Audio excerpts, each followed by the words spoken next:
Hello, NeXT community. I wanted to kind of show you what I'm working on today. So this is Frank's cube, and continuing from last session, I was going to use these mounting brackets, and I've got a nice ST1480N that's all built here for him. Now the problem is I've got the floppy drive and the optical drive, and it just won't fit.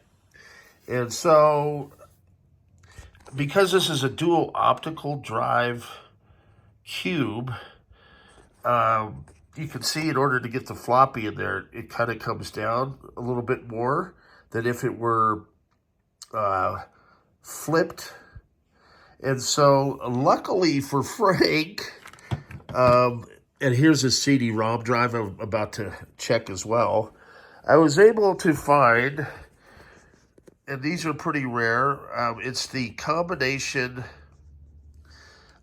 floppy slot and optical drive slot, and it should give me enough room to configure it the way that he wants it, with an original floppy drive, original hard drive, and the optical drive. 95% of them don't work.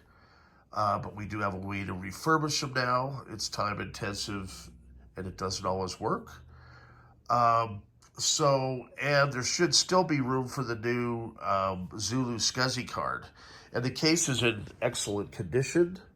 I just spent about an hour and a half completely taking it down and cleaning out all the dust bunnies and everything.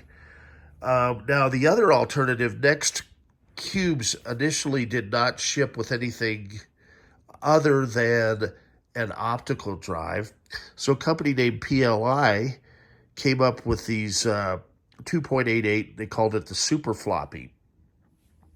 I was going to offer that as an alternative for him, but I figured since I could do it all in one, it'll look a lot cleaner.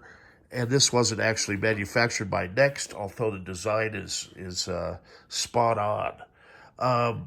Now, this is missing feet, so I was able to find, and of course I just dropped one, some of these replacement feet, which will take care of that issue, as I've got a couple of them and they're just missing the feet. With this cube, I went ahead and I cleaned up everything. I mean, even took the feet off, took the back plate out, the drive rails, and the screen, cleaned all that out, get all the dust bunnies out. And so now what I'm going to do is set it up. I've got to put the floppy in correctly, and hopefully with any luck, we'll have the hard drive, floppy, and SCSI 2 SD all in place, and hopefully the CD-ROM drive will work. I really appreciate everybody's patience on all this. I've got so many different projects. Mauricio, I'm going to try and get your cube done next. Now that I've got this to a good place, I'm going to go ahead and configure that one and see if I can get it out to the school in Italy, because it is just a 68030 cube. Once more, apologies. I have all my motherboards back. They all have new capacitors on them, and I've got the new SCSI 2, the SCSI cards working as well. So stay tuned, more to come. Oh, and I've got the, this is actually an original NeXT logo SCSI cable, which are kind of hard to come by. And this is going with Frank's CD-ROM drive. This actually looks like it's new old stock as well. So have a great day, and we'll talk to you all soon.